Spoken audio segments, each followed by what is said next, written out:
नमस्कार, the pen down में आपका स्वागत है। मैं हूं पीयूष त्रिपाठी। अयोध्या में 22 जनवरी को राम मंदिर में श्री राम लला की प्राण प्रतिष्ठा हो चुकी है। इसके बाद से रोजाना लाखों लोग अयोध्या में दर्शन करने पहुंच रहे हैं। इसके अलावा वाराणसी में काशी विश्वनाथ के दर्शन करने भी एक भारी भीड़ पहुंचती है और वहीं मथुरा में श्री कृष्ण जन्म स्थान और वृंदावन में बांके बिहारी के दर्शन करने के लिए भी दर्शनार्थियों की एक बड़ी संख्या रोजाना वहां पहुंचती है।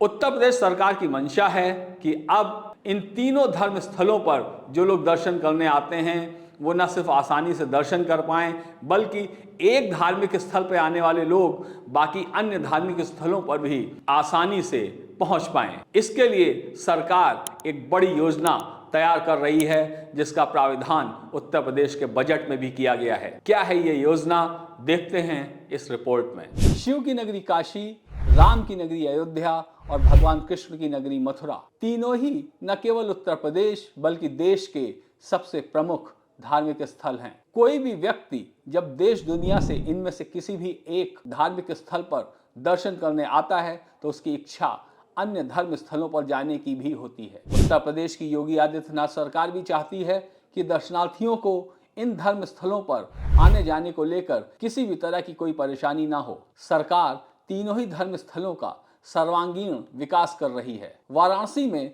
काशी विश्वनाथ कॉरिडोर बन चुका है। शिव की नगरी काशी के बाद अब राम की नगरी अयोध्या उत्तर प्रदेश के विकास का एक नया अध्याय लिख रही है। अयोध्या में भव्य राम मंदिर का पहला खंड बन चुका है। 22 जनवरी को मंदिर के गर्भगृह में रामलला की प्राण प्रतिष्ठा भी हो चुकी है। प्राण प्रतिष्ठा से पहले ही अयोध्या में श्रद्धालुओं की भारी भीड़ आनी शुरू हो गई थी। 22 जनवरी को प्राण प्रतिष्ठा होने के बाद एक हफ्ते में ही 20 लाख लोग रामलला के दर्शन कर चुके थे। रोजाना यहाँ कम से कम 2 लाख लोग दर्शन करते हैं। अयोध्या में आने वाले लोगों को कोई परेशानी ना हो, इसका भी योगी सरकार ध्यान रख रही है। अयोध्या में नया रेलवे स्टेशन और नया हवाई अड्डा बनाया गया है। पूरे देश से ट्रेन और फ्लाइट्स अयोध्या पहुंच रही हैं। प्रभु श्री राम की जन्मस्थली अयोध्या के बाद भगवान कृष्ण की जन्मस्थली मथुरा का भी तेजी से विकास हो रहा है। नवंबर 2023 में कोर्ट से मंजूरी के बाद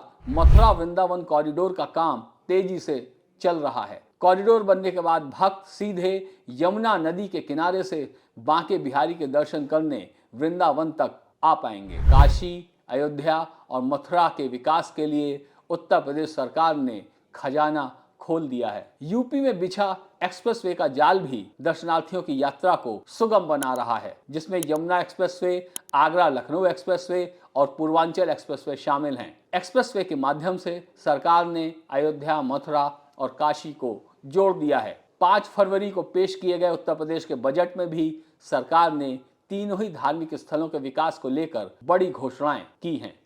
तो इस तरह से हम देख सकते हैं कि यूपी सरकार विकास के फ्रंट पर किस तरह से काम कर रही है और उसका सबसे ज़्यादा फोकस अयोध्या, मथुरा और काशी पर है। सरकार की मंशा है कि तीनों स्थलों में लोगों को आने जाने में किसी भी तरह की कोई परेशानी ना हो। आप हमारा चैनल द पेन डाउन ऐसे ही लगातार देखते रहें, अपना सपोर्ट बनाए रखें और हमारे चैनल को लाइक व सब्सक्राइब जरूर करें। धन्यवाद।